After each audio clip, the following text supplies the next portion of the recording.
Estamos no ar, seja muito bem-vindo. A partir de agora, a gente começa a edição do programa Mais Saúde de hoje. Seja muitíssimo bem-vindo. A partir de agora, sinta-se já convidado a participar com a gente através do WhatsApp, que é o 99947-4515, 3821-4488, que estão aparecendo aqui na tela para você. É aquilo que eu sempre falo toda terça-feira. Sempre que a gente entra no ar com Mais Saúde, é a sua oportunidade de conversar com os nossos convidados. É o seu consultório ao vivo. Então, sinta-se já convidado a participar com a gente. Começo a edição de hoje agradecendo a Floricultura Polo, que mandou esse belíssimo arranjo aqui pra gente. A Floricultura Polo tá aparecendo aí na tela. É Rua Major Gotti, 1025, ao lado do Banco do Brasil.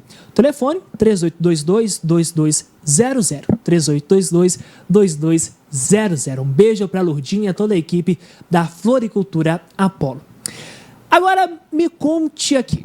Você ronca? É, isso mesmo. Você ronca? Conhece alguma pessoa que ronca? Dorme com alguém que ronca? Isso te atrapalha? Como que você lida? Agora, me conte. Você sabe se você ronca ou não? Será que isso é possível? A gente vai falar sobre tudo isso a partir de agora com o doutor Leonardo Amorim. Ele que é otorrino e tal, aqui ao vivo com a gente. Doutor, muito boa noite. Seja bem-vindo ao Mais Saúde. Boa noite, Matheus. Obrigado pelo convite. É uma honra estar aqui na sua casa para conversar sobre esse tema tão recorrente no consultório, que é o ronco. Doutor, quando a gente fala sobre o ronco, a gente está falando do quê?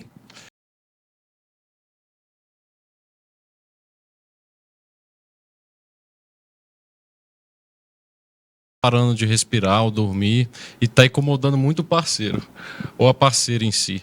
Então é uma queixa muito recorrente no consultório, essa questão do mal-estar, né? Do mal-estar ali entre o casal sobre o ronco. Doutor, quando a gente fala de ronco, a gente está falando já da apneia ou não? Não. A gente tem um ronco primário, né? Que a pessoa pode ter o ronco e sem ter mesmo a apneia. A apneia que a gente é um fator de risco para o infarto ou para o AVC, né? A apneia e a hipopneia. O ronco, a gente pode ter o ronco primário, que é só o ronco, mas você não tem a apneia, você não para de respirar. A apneia, o que é a apneia? A apneia é a pessoa parar de respirar por 10 segundos. E daqueles 10 segundos já tem a saturação da hemoglobina abaixo de 90%. Doutor, agora quando a gente fala sobre ronco, você que está chegando agora aqui no Mais Saúde, eu estou conversando com o doutor Leonardo Amorim, ele que é otorrino. Doutor, quando a gente fala sobre ronco, quem ronca mais? Homens ou mulheres? É possível apontar isso? É possível, sim. Isso é uma questão de grande valia você falar isso. O homem, com certeza, ronca mais. O fator de risco para o ronco é o sexo masculino, a idade e a obesidade, que é a coisa que mais hoje é uma epidemia de obesidade, né? Então, a gente vê o ronco disparar aí nas queixas, essa questão da idade, ronco e o sexo masculino. Quando a gente fala sobre o ronco, a idade, doutor, falando especificamente do homem, qual que é a idade? A criança lá com seus 5 anos, ela pode roncar? Ou é apenas a partir de 20, 30, 40 anos? Pergunta bem pertinente mesmo. O ronco é presença também da criança. A criança, a gente chega muito paciente com os pais no consultório e fala: meu filho está roncando muito, está dormindo com a boca aberta, está babando demais à noite, o que eu faço? Ele ronca como se fosse um adulto. A gente tem que fazer uma avaliação no consultório. A gente tem um exame que chama videonaso, que a gente coloca uma câmera dentro do nariz da pessoa e a gente vê se a pessoa tem adenoide, a criança tem adenoide. A principal causa é a hipertrofia da adenoide, que é um aumento desse tecido linfóide que fica na rinofaringe. E a partir disso, doutor, falando agora especificamente das crianças, qual que é o tratamento? Existe medicação ou é apenas a cirurgia que pode resolver isso? Isso.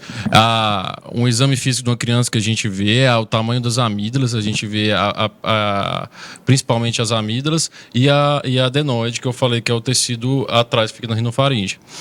Tem tratamento, sim, dependendo do tamanho da adenoide, a gente faz tratamento com corticoide tópico, médico, mas caso o tratamento tenha falha no tratamento medicamentoso, aí a gente parte para cirurgia, ou então se a adenose é muito grande, porque a gente fazendo o tratamento mais precoce, é até bom os pais estar ouvindo isso, a gente evita uma alteração na arcada dentária posterior da criança, porque quando a criança vai crescendo, vai alongando a face e evita qualquer dano para os dentes da criança, que depois vai ter que usar aparelho, vai ter possíveis causas pior, a pessoa fica com aquela face mais alongada, né? O lábio inferior fica evertido, ele tem uma hipotonia, que a gente fala, uma perda da força dessa região perioral aqui, dessa região. Tá certo, doutor. Estou conversando com o doutor Leonardo Amorim aqui com a gente. Doutor, agora a gente falou das crianças, certo, né? Mas aí a vida adulta vem chegando, vai chegando as obrigações do trabalho e por aí vai. A gente sabe que muitas pessoas passam horas e horas trabalhando. A pessoa, ela não ronca, até onde ela sabe. Certo. Não ronca. Mas devido ao cansaço, ao estresse do dia a dia, isso pode acabar acarretando com que a pessoa ronque? Claro, claro. O ronco traz em si o que a pessoa chega pra gente falando. Ah, doutor, tô dormindo e não tô descansando. Eu durmo muito, por exemplo, eu durmo 9 horas da noite, acordo 7, um tanto de sono adequado, mas eu não descanso. Eu sempre estou cansado, eu estou estressado, eu estou tendo perda de libido, eu estou me sentindo mal. Então, isso pode ser sintomas que podem levar a um quadro que a gente pensa no quadro de ronco, de apneia do sono, que a gente fala que é uma apneia obstrutiva do sono, né? Doutor, é possível, abrir esse nosso bloco falando, é possível que a pessoa ronque e ela não saiba? Ah, claro. Como seria isso, doutor? Até que alguém chegue e fale, você tá roncando. Ixi, mas isso seria acontece. também do estresse do dia a dia? Também, do estresse, uso de bebida alcoólica, ou uso de drogas mesmo ilícitas, podem fazer um relaxamento da musculatura da faringe, da orofaringe, que colaba e assim a gente tem um ronco. Mas a pessoa pode roncar e não saber, porque ela às vezes tem um ronco primário que eu falei, mas não tem apneia. Agora, quando assim, eu estou dormindo, aí eu vou e acordo, aquele susto assim, nossa, parece que eu escutei meu ronco, acordei assim, aí a gente pode já pensar num quadro de apneia, que a pessoa mesmo acorda, ou então você fala assim, você está parando de respirar quando você dorme, ou a esposa ou o marido fala, você está parando de respirar quando você está roncando, você está dando aquela pausa que eu falei, que geralmente é 10 segundos.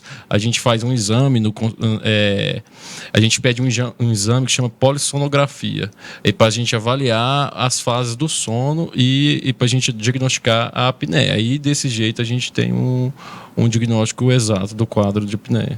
Tá certo, doutor Leonardo. Você que está em casa pode continuar participando com a gente através do 99947-4515, 3821-4488. Mande a sua pergunta, fique à vontade, que a gente está falando aqui com o otorrino doutor Leonardo. Doutor, quando a gente fala sobre ronco, como que é feito esse diagnóstico? Sim. A pessoa chega com um quadro para mim, né? Aí chega com essas todas as vertentes que eu te falei, o cansaço, que eu tô dormindo mas eu não descanso. A gente pode fazer um questionário para a pessoa que chama Epworth, que a pessoa responde esse questionário, a gente avalia e dá pontuação, que avalia cansaço, essa questão de libido, toda a qualidade de vida da pessoa que envolve o sono em si.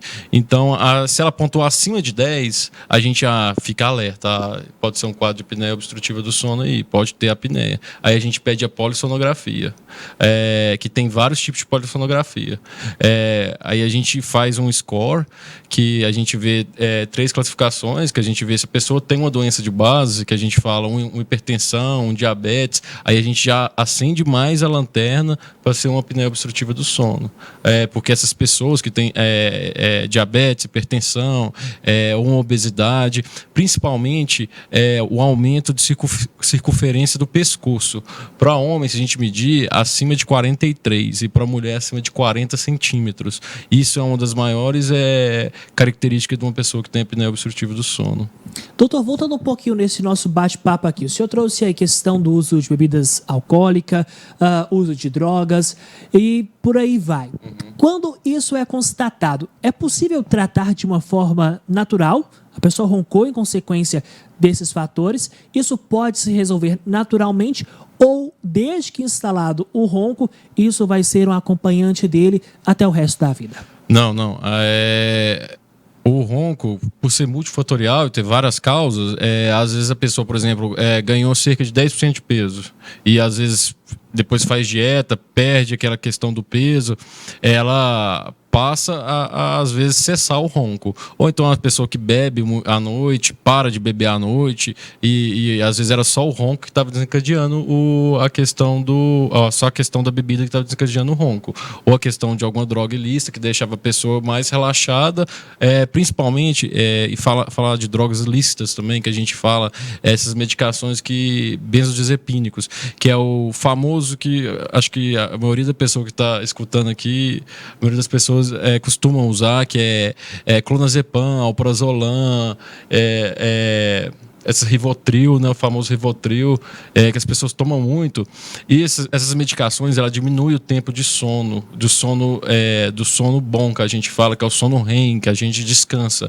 Então, essas pessoas têm maior propensão a ter ronco e vir a desenvolver a apneia obstrutiva do sono. É um fator de risco muito importante e é uma droga que a gente vê, que vários médicos passam. Às vezes é difícil tirar da pessoa, porque a pessoa é realmente viciada naquela medicação. Doutor, eu não durmo sem Rivotril. Então, cuidados redobrados, atenção para todas essas dicas aí. Você que está em casa, continue com a gente, que já depois do intervalo tem muito mais. Estamos de volta, ao vivo com o programa Mais Saúde. Quase que eu falei programa entrevista, né? Mas entrevista é lá na quinta-feira. Olha só, a gente continua ao vivo aqui com Mais Saúde. Você que tem em casa, sinta-se à vontade para continuar mandando a sua pergunta através do WhatsApp, do telefone, também lá do Facebook. Enfim, aqui é o seu consultório ao vivo e você, claro, sinta-se à vontade. Estou conversando com o doutor Leonardo Amorim, ele que é otorrino. E, doutor, já temos perguntas dos nossos telespectadores, a começar pela pergunta aqui da Milene. Ela está perguntando o seguinte: Matheus pergunta para o doutor. Vou perguntar, Milene. Meu esposo é novo, 32 anos, magro e ronca, mas sem apneia. Existe tratamento? É fácil? Como ela chama? Milene. Milene, a gente tem que ver a causa do ronco do seu marido. Por exemplo, se ele tiver uma deformação óssea, ou a gente fala um retrognatismo, às vezes a pessoa tem aquele queixinho para dentro, um pouquinho assim. Acho que não sei se está dando para ver aí. Um queixinho um pouquinho para dentro. Às vezes a pessoa tem um estreitamento da via aérea. Então a pessoa ronca, sabe? Então às vezes ela ronca, mas não tem apneia. Então tem que fazer um exame físico e estático do paciente, sabe? A gente avalia essa questão do retrognatismo, que é o queixinho para dentro, que a gente vê muito comum em as pessoas terem. Quando você vê a pessoa assim, você pode saber que ela pelo menos ronca, não seja que ela tenha apneia, mas tem uns aparelhos que a gente coloca, às vezes a gente faz, os dentistas que fazem, né? Que é um aparelho intraoral que faz a protusão da mandíbula. Tá certo, olha só, temos mais perguntas aqui. A Priscila diz o seguinte: eu ronco muito alto de boca fechada. Minha mulher acha que pode ser algo na tireoide. Nunca fiz exame para saber o que eu realmente tenho. E aí, doutor, quando a pessoa tem ciência do que está acontecendo, mas não procura um exame para diagnosticar, para encontrar um tratamento, o que isso pode acarretar? Por exemplo, ele falou da questão da tireoide, né? Sim. A tireoide em si não causa um distúrbio, não causa um distúrbio porque é um distúrbio hormonal. Você pode causar porque você ganhou peso por causa do hipotireoidismo, às vezes maltratado ou não tratado, e você ganha peso e assim você ronca. Mas o primeiro passo é você procurar um médico especialista e ele fazer uma avaliação sua, um exame físico, uma horoscopia que a gente vai ver toda a sua cavidade oral, vai ver o tamanho da amígdala, o seu palato e a gente vai fazer algumas modificações, a gente vai fazer alguns scores que a gente fala, que é o score de Friedman, e a gente vai avaliar se você tem uma possibilidade maior de ter roncos ou não, sabe? Então a primeira coisa que você tem que fazer é ir no médico para a gente fazer a avaliação e ver se tem necessidade de pedir exame ou não. Doutor, de uma forma simples para explicar para quem está em casa, o causador do ronco está apenas no nariz? Não. A gente, às vezes a pessoa chega lá, doutor, eu vou operar o nariz e vou parar de roncar. Não tem nada a ver, viu? O nariz, ele não tem relação com o ronco, não. Às vezes a gente faz a cirurgia do septo, do desvio de septo, às vezes para a pessoa usar o aparelho melhor, que a gente fala que é o CPAP, né? Que é aquele aparelho de pressão de vias aéreas positiva, que vai colocar ar dentro da sua via aérea. Aí a gente faz a questão da cirurgia de desvio de septo. Mas não tem relação o desvio de septo com o ronco. Ele às vezes atrapalha, porque a pessoa respira mal, dorme com a boca aberta, e aí às vezes ronca um pouco mais, ronca mais alto por causa disso, acorda com a boca seca. Doutor, tô com a boca muito seca, tô sentindo que eu tô respirando só pela boca. Aí a gente tem que operar. Mas a questão do ronco com só o nariz, vou operar seu nariz, você vai parar de roncar. Não, tô te mentindo, não vai. Doutor, partindo disso, dessa cirurgia no nariz, a gente tem visto muito nos últimos dias rinoplastia, harmonização facial, uso de botox e por aí vai. Quando a gente fala sobre isso pode ter uma interferência na questão de roncar ou não? Não. A rinoplastia feita com um médico profissional, um otorrino bem formado, vai levar a pessoa a respirar melhor. Porque ele fazendo a rinoplastia, ele vai consertar ele vai melhorar o desvio de septo, né? Então a pessoa vai respirar melhor e aí sim, você procurando um profissional adequado, um profissional que seja bom nessa questão da rinoplastia, aí sim vai melhorar a sua respiração. Agora a harmonização facial em si não, porque você vai colocar só ácido hialurônico, né? Na questão da correção estética, não, você não trabalha dentro do nariz, não. Tá certo, então. Deixa eu agradecer aqui, doutor, a grande audiência nesse momento. Muito obrigado aí. Você que está em casa pode continuar mandando a sua pergunta para a gente, assim como a Gisele está mandando. É comum ou normal bebê menor de 1 ano roncar?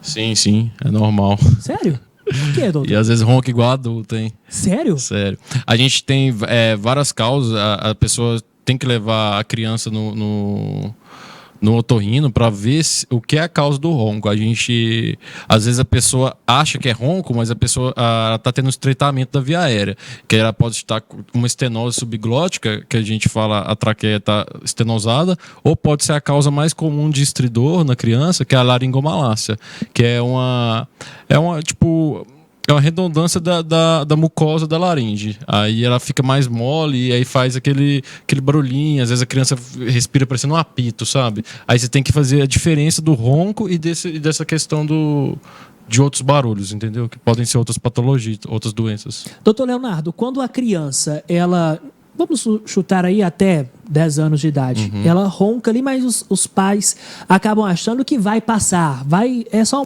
uma fase ali. Se não tratado desde o início, o problema a longo prazo pode causar severos danos para a vida daquela criança que vai se tornar um adulto? Sim, a pessoa pode ter o palato ogival, que a gente fala o palato, o céu da boca mais estreito, então isso vai atrapalhar muito a arcada dentária dele. Às vezes a pessoa tem a gente fala na otorrino, face adenoidiana, a pessoa tem aquela face alongada, que eu falei, às vezes o lábio fica mais evertido, mais caído, assim, às vezes tem uma hipotonia do lábio superior. Então tem várias causas que podem causar a longo prazo, sim, sabe? Principalmente essa questão da arcada dentária, né? Essa questão da face em si mesmo, que a pessoa fica aquela face alérgica, às vezes tem aquela prega nasal que de tanto coça, né? Então tem que fazer uma avaliação, sim. E se possível, cirurgia ou tratamento clínico. Bora se cuidar então. E temos mais perguntas, doutor. Aline, comecei a roncar durante a gravidez. Achei que após o parto não iria mais, mas minha filha já está com 12 anos e cada dia ronco mais em qualquer posição. Até dormindo sentada e com a boca fechada. Como assim, doutor? Então quer dizer que a pessoa pode dormir de várias posições que ainda assim roncar? E falando agora desse caso aqui da Aline? Isso. A gente. Aline, né? Isso. Aline, a gente tem várias causas do ronco e tem também um ronco posicional, né? A pessoa às vezes dorme de barriga para cima e ronca bastante, e às vezes você cutuca a pessoa vira de lado e para de roncar. Esse ronco pode ser tratado por terapia posicional. No caso dela, ela falou que está roncando de toda maneira, né? De lado, de frente, de costas, de cambalhotas, tá? Então, essa questão que ela teve a gravidez, às vezes ela teve um ganho de peso aí durante a gravidez e às vezes não conseguiu perder esses pesos, esse peso que ela ganhou na gestação, e às vezes está incomodando ela agora, né? Então tem que fazer uma avaliação se ela teve um ganho de peso, se é uma questão anatômica dela, para a gente avaliar. Aqui a gente aborda a saúde de uma forma mais leve, mais divertida, mas é claro, sempre bom ressaltar a importância de todos os cuidados. Doutor, tô ali, encontrei uma pessoa que está roncando. Como é que eu posso falar para ela, ó, você está roncando, vamos procurar um otorrino? Existe um truque, doutor, uma maneira de encaminhar essa pessoa até um profissional como o senhor? Não, às vezes você fala que a pessoa está roncando, a pessoa fica até chateada, né? Fica achando ruim que a pessoa que falou, né? Mas tem um jeitinho, né? Dá para falar de uma forma delicada, dá para falar uma pessoa, porque geralmente você tem uma certa intimidade com essa, você viu a pessoa que está roncando ali, né? Você tem uma certa intimidade com a pessoa, então dá para falar com jeitinho, para procurar um médico que tem tratamento, tem diversas formas de fazer avaliação, diversos tratamentos bacanas, tem tratamentos cirúrgicos, tem tratamentos não cirúrgicos, que a gente falou do CPAP, que é o aparelho que a gente coloca e dá pressão na via aérea.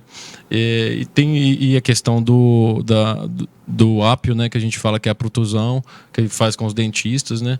Então tem diversos tratamentos, sim. Doutor, durante todo esse nosso bate-papo aqui, a gente comentou algumas questões, como, por exemplo, dormir de boca aberta, dormir de boca fechada. Eu queria saber agora, como assim dormir de boca aberta pode influenciar a pessoa a roncar? Em contrapartida, dormir de boca fechada também a pessoa acaba roncando? Como assim?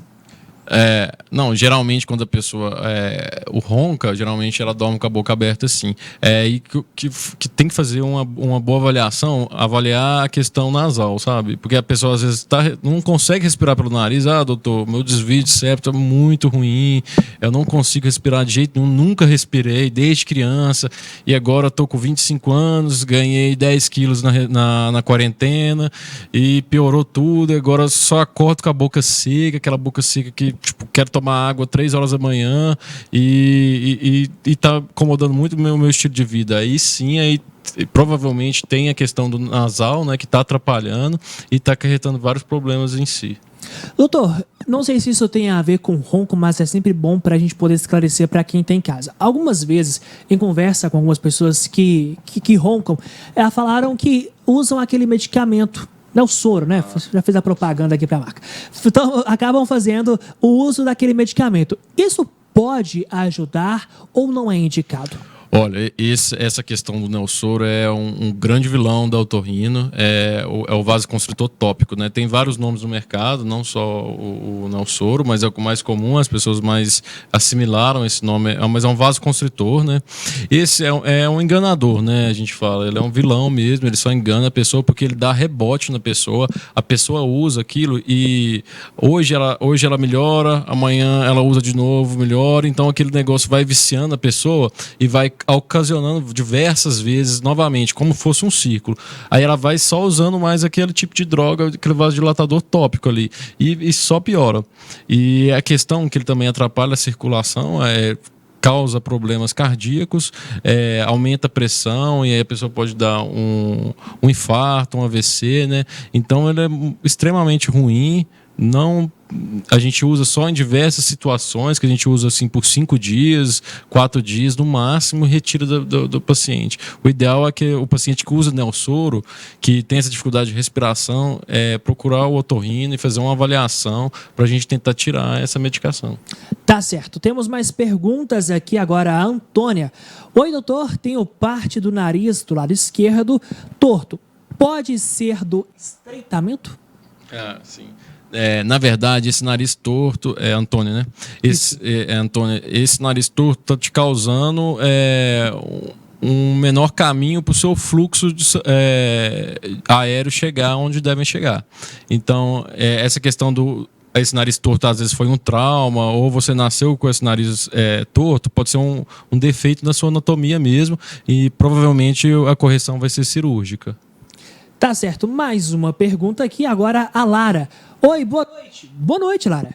Tenho desvio de septo do lado esquerdo e acordo sempre com o nariz congestionado e a voz para dentro sempre, sem estar gripada. É normal? Não, não é normal, né? O normal nem era você estar me mandando essa pergunta pra gente, né? Porque o normal era você não estar sofrendo esse problema. A questão do desvio de septo, se te incomoda muito mesmo, a única solução é a cirúrgico mesmo. A gente tem que fazer a cirurgia para tirar esse incômodo seu, porque não adianta. Se tiver um desvio muito, essa função muito desviada, não vai adiantar tratamento clínico. Tá certo, então. Estou conversando aqui com o doutor Leonardo Amorim. Otorrino, doutor, infelizmente, nosso tempo acabou, mas desde já fica o convite para o senhor voltar mais vezes aqui no Mais Saúde. Eu que agradeço, foi um prazer aí. Qualquer dúvida, se vocês tiverem, tem meu Instagram, drleonardo.amorim. Qualquer coisa, se a pessoa quiser trocar uma ideia, tirar dúvida, estamos à disposição. E também lá no HNSF. No HNSF, lá a gente atende no 5º andar, na Otorrino Patos. E fica à vontade para me procurar, para tirar dúvidas. Tá certo, doutor. Obrigado pela participação, viu? Isso, eu que agradeço. Você que está em casa, pode continuar participando com a gente através do 99947-4515, 3821-4488. Porque já depois do intervalo, nós vamos falar sobre exames de crianças. Como assim exames de criança? Sabia que desde o nascimento até os próximos passos para um bom desenvolvimento, exames são primordiais e podem fazer toda a diferença? A gente fala disso já depois do intervalo. Muito bem, de volta ao vivo com o programa Mais Saúde. Continue participando com a gente. O WhatsApp, telefone ao longo do programa vão aparecendo aqui para você. Olha só. Estou conversando a partir de agora com o Dr. Lucas Rodrigues, ele que é pediatra, gentilmente aceitou o convite para estar aqui com a gente. Doutor, muito boa noite, sempre muito bom ter o senhor aqui com a gente. Obrigado, boa noite. Doutor, quando a gente fala sobre recém-nascido, a gente sabe que existe uma bateria de exames, mas achei curioso que enquanto a gente conversava aqui, quando a gente estava no intervalo, o teste da linguinha. O que é esse teste da linguinha, doutor? Legal. Então, quando o bebê nasce, a mãe, ao receber alta, ou até antes de receber alta, alguns desses exames já são feitos dentro do hospital, é importante a mãe manter um acompanhamento desse bebê. Porque nesses primeiros dias a gente consegue ver várias doenças, várias coisas que podem acometer a criança. Dentro desses testes, então, nós temos o teste do pezinho, teste da orelhinha, teste do olhinho, e é legal falar também sobre o teste da linguinha. Esse teste da linguinha é um exame que pode ser feito pelo pediatra ou pelo fonoaudiólogo, para ver se o bebê tem aquele frênulo lingual, a língua presa. Porque quando é visto já nos primeiros dias, a correção é mais fácil. Então, a gente consegue classificar essa língua presa, porque tem a língua completamente presa e tem a língua parcialmente presa. Não são todos os freios linguais que devem ser operados. Alguns dá para a gente esperar a criança desenvolver, alguns através de exercícios pode melhorar. Então, ao nascer, é importante esse bebê ser avaliado, porque se não for visto a tempo, dificulta a amamentação, aumenta a dificuldade da mãe para o bebê pegar o seio materno, machuca, dá fissura, e lá na frente o bebê vai ter dificuldade com fala, vai ter dificuldade com o seu desenvolvimento. Doutor, esse teste ele deve ser feito a partir do momento que o bebê nasceu, está ali ainda na maternidade, ou dá para postergar 6 meses, 5 meses, por aí vai? Tá, especificamente o teste da linguinha, o ideal é já ser feito logo ao nascer, mas se porventura não for feito lá na sala de parto, deve ser feito nos primeiros dias, porque como eu disse, atrapalha muito a amamentação. Então, se a gente deixar isso lá para frente, pode ser que a mãe não consiga amamentar, que a mãe tenha ferimentos no seio, dificuldade de pega, pode ser que ela tenha que dar mamadeira, complemento, por uma falta de orientação adequada. Doutor, só para a gente poder tentar ilustrar para quem está em casa, esse teste ele é feito como? É através de coleta? Como é que é? Esse da linguinha, na verdade, é uma inspeção. Na verdade, o que a gente avalia a língua, faz alguns testes motores para ver como que essa língua movimenta, se tem uma boa protusão, se tem uma boa movimentação da língua, e a gente, paralelamente, avalia um pouco da sucção do bebê. Se o bebê tem um bom reflexo de sucção, se o bebê tem uma boa coordenação de sucção e deglutição, que são coisas que vão influenciar nesses primeiros dias para a amamentação. Partindo para o próximo teste, teste da orelhinha. Tem qual objetivo, doutor? O teste da orelhinha é um exame para avaliar se o bebê tem as estruturas necessárias para ouvir bem. Esse teste, ele idealmente é feito no primeiro mês de vida. Ele pode ser feito logo ao nascer, mas ainda tem um prazo aí principalmente uns 30 dias para fazer. Através desse teste, esse é um teste exclusivo feito pelos fonoaudiólogos. Eles, com aparelhos adequados, eles promovem um estímulo na orelhinha do bebê e conseguem identificar se esse estímulo percorre o trajeto correto e retorna para o aparelho. Ou seja, eles podem nos falar se o bebê tem as estruturas adequadas para ouvir. Existem outros testes que são feitos depois para avaliar a qualidade da audição, mas um teste básico para ver se o bebê tem a capacidade de ouvir já é feito nos primeiros dias de vida. Doutor, quando a gente vê algumas mães já de imediato furando a orelha da criança assim ao nascer, isso pode interferir no teste ou é independente? A questão de furar a orelhinha da criança tem sido solicitado que seja feito fora do período da internação hospitalar, porque é um aumento do risco de infecção. Tá? Na verdade, não interfere em nada o teste da orelhinha, são estruturas diferentes, mas sim existe algum risco em se fazer isso dentro do hospital, por ser um procedimento invasivo. Além desses dois testes que nós estamos falando, daqui a pouco a gente vai aprofundar um pouco mais sobre o teste do pezinho, existem outros testes, a gente pode chamar de uma bateria de testes que dá para se fazer com o recém-nascido para já se ter um panorama do que vai enfrentar, do que vai ser necessário para aquele bebê? Sim, seguindo nessa lista que nós estamos falando, então nós falamos do teste da linguinha, falamos do teste da orelhinha. Um outro teste muito importante é o teste do olhinho, em que o pediatra ou o oftalmologista faz com um aparelho adequado. Nós vemos o reflexo no fundo do olho, porque alguns bebês, principalmente os prematuros, os que nascem antes da hora, eles têm maior risco de ter lesões. Então, se não for visto a tempo, não dá tempo de corrigir. Então, o bebê pode desenvolver uma doença da retina, uma cegueira. Então, esse teste também é um teste que é muito importante ser feito logo no início, nos primeiros dias de vida, para que, se detectada alguma alteração, fazer um acompanhamento adequado com o oftalmologista.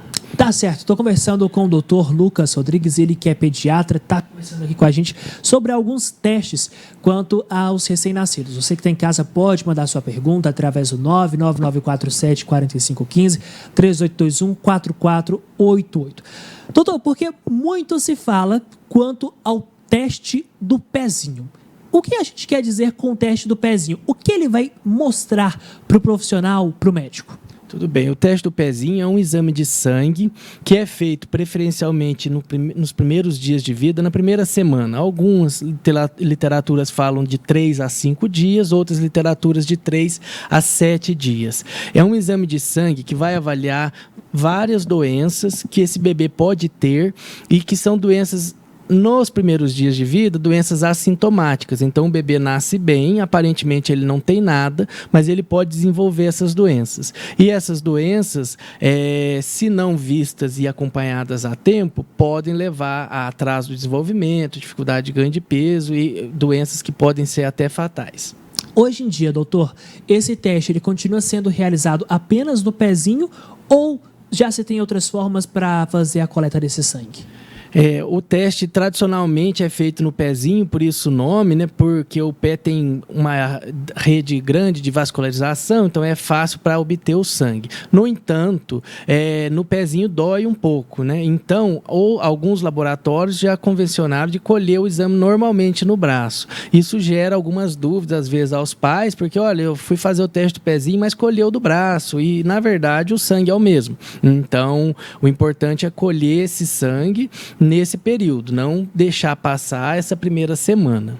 Doutor Lucas, quando a gente fala sobre essa bateria de exames que o bebê ele tem que passar para fazer esses levantamentos que o senhor trouxe agora para a gente, pode acontecer da mãe, do pai, do responsável não realizar esses testes?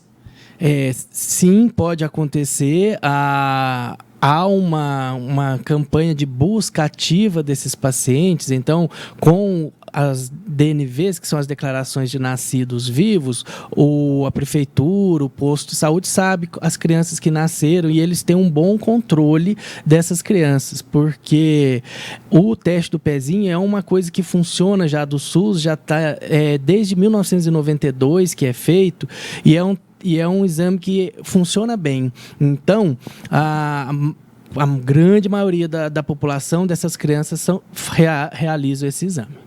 Doutor, agora atravessando um pouquinho a linha quanto aos exames, quando a gente fala sobre vacinação, o bebê também tem uma lista enorme, acredito eu, de vacinas que ele precisa tomar já ali a partir da sua data de nascimento. Sim, né? A vacinação da criança é importantíssima, previne também essa infinidade de doenças, né? E a criança, inicialmente, ao nascer, ela já recebe uma vacina. Alguns hospitais já fazem, ao nascer, 2 vacinas, outros a mãe recebe a recomendação de procurar o posto imediatamente. E praticamente mês a mês a criança tem que receber vacinas, tem que acompanhar esse cartão direitinho. Nós já tivemos a oportunidade de falar em outros momentos sobre a baixa adesão de algumas vacinas, né? Então sempre é a oportunidade de reforçarmos a necessidade dessa vacinação. Doutor, num contexto geral, a mãe, o pai responsável talvez acabou esquecendo. Deveria ter vacinado, mas esqueci. Deveria ter vacinado, por exemplo, com 6 meses. A criança já está com 1 ano e 6 meses. Ainda dá tempo? Como é que funciona essa questão de prazos, seja por atraso, esquecimento? Sempre é tempo de colocar em dia o cartão de vacinas. Algumas vacinas, elas têm prazo, sim, então se não for feita até o 7º mês de vida, por exemplo, não será feita, vai ficar sem a vacina. Estou falando, por exemplo, da vacina do rotavírus. Mas as outras vacinas, muitas vezes nós tivemos atrasos, e nem sempre por culpa dos pais, às vezes até por falta de fornecimento mesmo. Então, algumas crianças tiveram o cartão atrasado, mas puderam colocar em dia depois. Então, se você esqueceu, faz tempo que não vê o cartão de vacina, dê uma olhadinha, se tiver em dúvida, procura ajuda do pediatra ou até nos postos de saúde, das enfermeiras, para colocar o cartão em dia.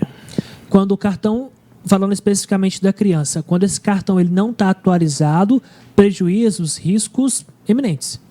Sim, com certeza. Essas vacinas já são pesquisadas há muito tempo e elas, às vezes a criança faz, mas não faz as doses todas. E fazer parte da dose, metade da dose, não tem o mesmo efeito. Então, está trazendo risco aí para a criança desenvolver doenças graves, né? Coqueluche, catapora, sarampo. Recentemente tivemos casos de sarampo, que as pessoas estavam deixando de lado a vacina do sarampo.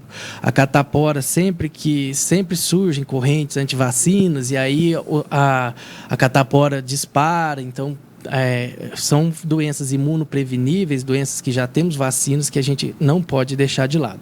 É importante falar da campanha de gripe, né? O governo viu uma baixíssima adesão da população, tanto é que sobraram doses e foi liberado para toda a população. A vacina de gripe sempre é importante falar, embora você até deve ter conhecido que tomei, mas fiquei meio gripado, não gostei dessa vacina.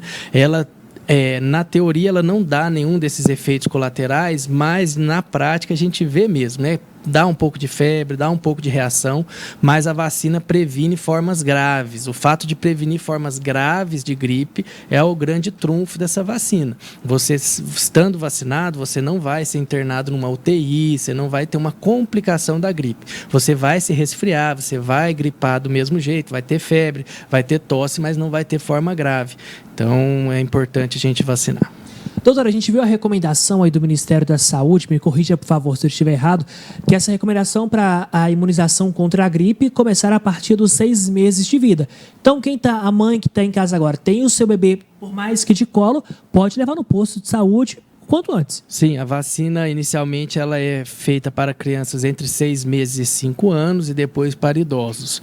E agora a campanha já abriu, até crianças maiores podem ir. E as mães às vezes relutam um pouco em levar o seu bebê por causa dessa vacina, por causa desses sintomas que eu falei. Mas reforço ainda mais na pandemia que vivemos, em que os leitos estão escassos, em que a gente não pode cochilar por leitos de UTI, tantos casos de Covid ainda presentes, melhor a gente prevenir o que já está disponível aí para todos. Se está aí, por que não, né, doutor? Doutor, continua aqui comigo, porque agora a gente faz uma pausa rapidinha e já a gente está de volta. Estamos de volta ao vivo com o programa Mais Saúde. Continua aqui comigo o doutor Lucas Rodrigues, ele que é pediatra.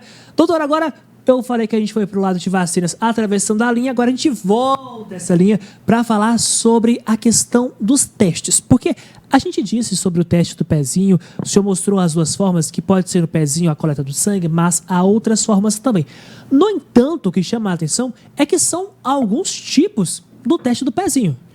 Isso, na verdade, são várias doenças que são avaliadas. O teste do pezinho básico, o teste do pezinho que é coberto pelo governo hoje, avalia principalmente 6 doenças. Anemia falciforme, fenilcetonúria, fibrose cística, hiperplasia adrenal congênita, e mais umas doenças aí que têm esses nomes complicados. Sim. E aí, você hoje em dia teve algumas campanhas e as mães ficaram sabendo também dos outros testes, porque tem o teste do pezinho expandido e depende muito do laboratório, mas é teste do pezinho plus, teste do pezinho expandido, teste do pezinho master, que na verdade, nessa mesma coleta de sangue, ele consegue avaliar ainda outras doenças. Então, basicamente, o teste do pezinho simples avalia 6 doenças, mas você pode fazer na rede particular um teste do pezinho master, o plus, que pega 10 doenças, então dessa lista inicial de 6 doenças pegam outras doenças, e esse expandido pega até 60 doenças. Existe um outro também que fala a respeito das imunodeficiências de crianças que nascem sem imunidade. Então, a criança, qualquer contato que ela tenha com vírus, ela pode desenvolver doença. Então, esse teste do pezinho pode avaliar mais doenças. Existe uma proposta de lei para que o governo cubra mais doenças nesse teste do pezinho. Está em tramitação, mas ainda não foi aprovado. Doutor, quando há a omissão da realização do teste do pezinho, agora falando especificamente, a criança, se constatada a doença ali, não tratado, pode levar à morte? Em algumas dessas doenças que eu falei, pode sim, né? Porque essas doenças que são avaliadas, na maioria das vezes, são falta de enzimas, por exemplo, para metabolizar alguns aminoácidos. Quando a gente alimenta ou tem contato através do alimento, leite materno, vitaminas, a gente recebe esses aminoácidos e precisa digeri-los. E esses aminoácidos fazem as funções no organismo. Esses bebês nascem sem alguma dessas enzimas e promovem um acúmulo desses aminoácidos ou uma falta de aproveitamento da vitamina. Então, ele recebe a vitamina, mas ele não consegue absorver essa vitamina. Então, são bebês que têm atraso do desenvolvimento, atraso neurológico, pode desenvolver um retardo mental, são bebês que podem ter vômitos, dificuldade com ganho de peso, pode ter convulsões, sequelas neurológicas graves, e em alguns casos é necessário tratamento e é necessário restrição da dieta. Então, o bebê não pode ter contato com algum tipo de alimento e a gente consegue saber através desse teste. Se a gente não avalia isso a tempo, pode ser sim um caso fatal. Uma das doenças é a anemia falciforme, que é uma doença muito comum, vista no teste do pezinho e que é uma doença que, acompanhada a tempo, a criança, o adulto pode ter uma boa qualidade de vida, mas sem o acompanhamento adequado, prejudica imensamente o desenvolvimento dessa criança, com crises de dor intensa, com anemias de difícil controle, com problemas no baço, às vezes emergências cirúrgicas, entre outras. Doutor, agora falando do teste do coraçãozinho, como é que funciona, como é feito? O teste do coraçãozinho recentemente foi colocado também nos protocolos da sala de parto, né, para os recém-nascidos. Na verdade, é uma avaliação comparativa da saturação. A gente coloca um aparelhinho, além da ausculta, dos exames que naturalmente a gente faz, a gente avalia a saturação comparando o membro superior e o membro inferior. Na prática, a gente sabe que os bebês podem ter malformações cardíacas, às vezes nós não conseguimos identificar essas malformações só com a ausculta, e o bebê nasce com, por exemplo, a persistência do canal arterial. Então, o bebê nasce bem, você não repara nada, mas depois de 24 horas, ele pode evoluir mal. Com vômitos, com prostração, com cianose, que é ficar com todo roxinho. E esse bebê não vai conseguir mamar, e se não for acompanhado, também pode ser algo fatal. Então, esse teste do coraçãozinho é importante ser feito com 24 horas, após 24 horas de vida.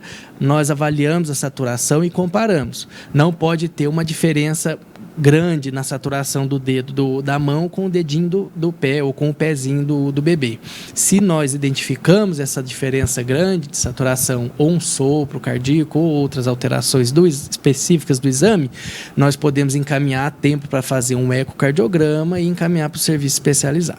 Então, toda a atenção redobrada, pais, mães, responsáveis, porque saúde é coisa séria e começa lá desde a hora que sai da barriga. Não só sai, né, doutor? Dentro mesmo do ventre já deve começar os cuidados. Doutor, nosso tempo infelizmente acabou, mas eu espero o senhor de volta mais vezes aqui no Mais Saúde. É sempre muito bom ter o senhor aqui, viu? Eu agradeço a oportunidade, sempre estou à disposição de vocês. Obrigado, doutor. E a você de casa, muito obrigado pela sua companhia, obrigado pela companhia durante o programa Mais Saúde de hoje. O Mais Saúde volta na próxima terça-feira, mas durante toda a semana você sabe que tem uma programação toda especial para você a partir das 18 horas. Tem programa Espaço Feminino na quarta-feira, tem entrevista na quinta, tem o Boteco da Nossa na quinta-feira também. Na sexta-feira tem o Opinião Regional e também tem o Conexão Unipam. E tem ele, que já está aqui no ponto. Ó.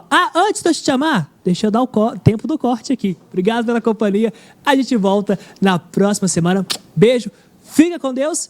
E agora vem ele, Odair Cardoso. Boa noite, Odair. Boa noite, Matheus Borges. Explicar para quem está em casa, o tempo do corte é por causa da reprise, né? Exatamente, porque senão a pessoa fala, o que está acontecendo, não é? Matheus, você faz isso também, Odair? Hã? Você faz esse tempo do corte ou não? Quando eu me lembro, mas geralmente me puxava a orelha quando eu apresentava o seu programa aí, o pessoal falava que eu não tinha feito o corte, já chamava direto a Jéssica, já chamava os outros apresentadores e aí ia direto. Quase aconteceu isso hoje. Odair Cardoso, agora falando um pouco mais sério, sei que tem muitas notícias, visita de secretários aqui em Patos de Minas, muita coisa boa, mas muitas observações a serem feitas também, né? Sim, tem muita coisa a ser analisada, Matheus, até porque a gente tem uma movimentação política, né? Estamos aí às vésperas de uma eleição, praticamente, e nós percebemos essa movimentação política no Estado. Hoje, em Patos de Minas, a gente recebeu aí os dois secretários, né? Um de Cultura e o outro de Desenvolvimento, e a gente vai falar tudo isso já aqui para vocês. Então a gente continua atento. Diretor, posso passar a bola? Daí, Cardoso, então pega a bola daí, é com você, com o NTV News. Uma boa noite, meu amigo. Boa noite, Matheus Borges.